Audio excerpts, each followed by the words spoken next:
Kuna majina mengine hayahitaji utambulisho, yakitamkwa tu uwanja utikisika kwa hisia. Hilo ndio jina halisi la Clement Mzize, kutoka Kihesa, Iringa hadi jukwaa la kimataifa la soka. Safari yake haikupitia kwenye zulia jekundu, bali changarawe na jasho.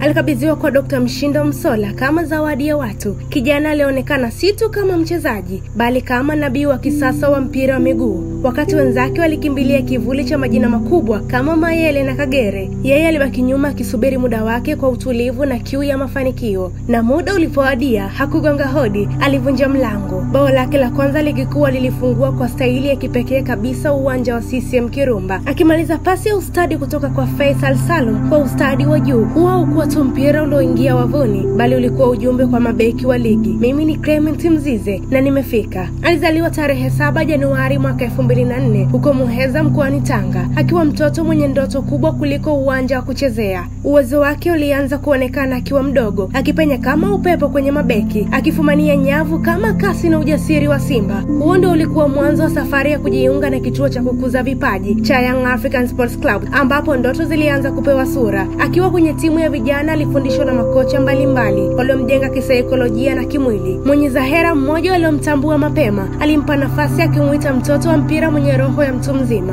Msimu mwaka 2021-22 akiwa na miaka 17 tu, alifunga mabao 12 katika mechi 18. Msimu uliofuata aliongeza moto wa mabao 15 katika mechi 20. Mabeki wa vijana walimtaja kama hatari inayokuja. Mnamo tarehe 1 Julai mwaka 2022 alipopandishwa kikosi cha wakubwa, wengi walizani bado ni mdogo, lakini hakuhitaji muda mwingi kuonyesha kuwa alikuwa tayari. Katika safari ya Yanga kwenye kombe la shirikisho la CAF, alitumiwa kama silaha ya dharura, akibadilisha mchezo kila alipoingia. Katika msimu uliofuata wa ligi ya mabingwa Afrika, alifunga mabao 3 ndani ya mechi 10, ishara kuwa alikuwa tayari kupambana na walinzi wa kimataifa bila uoga. Msimu mwaka 2024-25 ukawa kama mlipuko wa kipaji kilichoiva. Katika mechi dhidi ya TP Mazembe, alifunga mabao 2 ya kiwango cha juu. La kwanza lilikuwa shuti kali kutoka yadi 30, bomu lililotua wavuni kwa ustadi wa kipekee. La pili akamaliza kwa utulivu wa fundi seremala, akimtazama golikipa na nafasi, kisha akaweka mpira kimiani kama anachora. Katika ligi ya ndani alifikisha mabao 13, akipambana bega kwa bega na wakali kama Prince Dube na Jean Chazaua kuania kiatu cha dhahabu. Sasa macho yote yanaelekeza kwake. Vilabu kutoka ndani na nje ya Tanzania vinaanza kupiga hesabu. Wachambuzi wa soka wanapendekeza sasa ndio muda wake wa kwenda kucheza nje, kupata uzoefu wa kimataifa na kuongeza makali. Kwa nidhamu alionayo, uwezo wake wa kufunga na kusaidia mabao na uelewa wa mchezo, ngiwa naamini Tanzania inashuhudia kuzaliwa kwa nyota wa kiwango cha juu duniani. Takwimu zake ni za kuvutia kama nyimbo za ushindi. Msimu wa mwaka 2021-22 mechi 18, mabao 12. Msimu wa mwaka 2022-23 mechi 20, mabao 15. Msimu wa mwaka 2023-24 ligi ya mabingwa Afrika mechi 10, mabao 3. Msimu wa mwaka 2024-25 CAF mechi 3, mabao 2. Ligi kuu msimu huo mabao 13 kutoka viwanja vya vumbi vya Muheza hadi viwanja vya kimataifa vya Afrika. Mzize amepitia moto wa soka la Tanzania na kutoka akiwa imara kama chuma kilichopigwa na nyundo. Sasa yuko tayari, si kwa nafasi ya kucheza, bali kwa nafasi ya kuandika historia.